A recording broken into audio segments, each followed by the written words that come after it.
Welcome back to my vlog mga amigos. Medyo natagal-tagalan tayo bago tayo nakapag-upload kasi yun nga, lumipat kami ng bagong apartment at medyo naging busy din kasi meron tayong bagong trabaho, lumipat din ako. So today's video, gagawa tayo ng simpleng healthy breakfast na madali lang gawin mga amigos. Tara't samahan niyo ako. Gamit lang itong meron tayong oat, chocolate at saka peanut at saka banana. And of course, lalagyan natin ng fresh milk. Kahit anong klaseng fresh milk, okay lang yun mga amigos. So, first, ayan. Alright.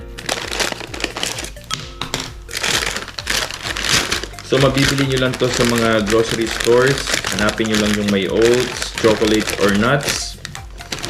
Kung gusto nyo haluan ng mga ibang prutas, pwede rin mga amigos. Ayan. Yan, damihan na natin. Kasi medyo nagutom ako today. Yan. Yan po siya. So, nasa inyo lang po kung gaano karami yung ilalagay nyo. Sa akin, baka pwede na to kasi meron pa tayong saging na ilalagay.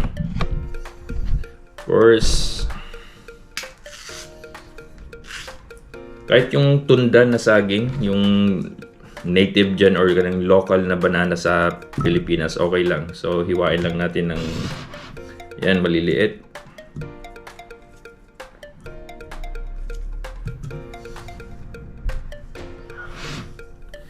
Pagpasensya nyo ng mga amigos kasi medyo natagal-tagalan talaga ako mag-upload kasi yun nga, sabi ko nga sa inyo kanina, lumipat kami ng bagong apartment. At saka nag-apply din ako ng bagong trabaho, so inuna ko muna yung mga mas importanteng gagawin ko. Kasi yun yung pangunahing hanap buhay natin. So kailangan din natin magbayad ng renta, kaya ganon. Alright, so ito na yung mga amigos. Ayan. So napakasarap po niyan, napaka-healthy, madali lang gawin. So kahit anong klaseng saging na like tundan, okay na yun. Tsaka yung fresh milk, kahit anong fresh milk pwede nyong gamitin. Yan, tingnan natin. So by the way, hindi nyo na kailangan lagyan ng sugar to ha. Yan lang. Alright, ganyan.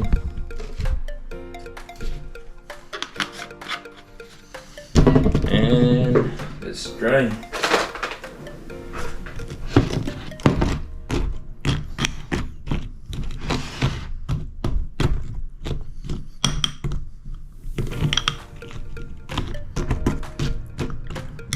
Kulang pa. Lagyan natin konti. More milk. Yan.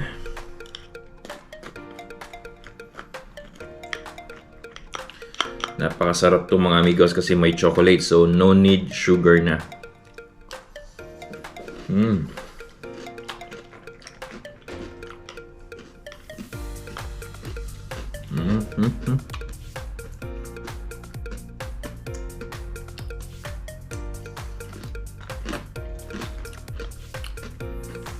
Healthy at saka mura lang na breakfast mga amigos. Madali lang gawin.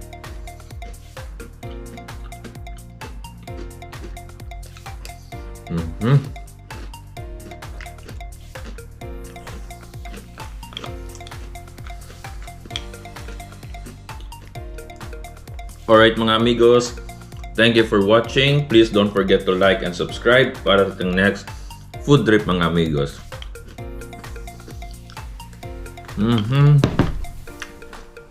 Ciao!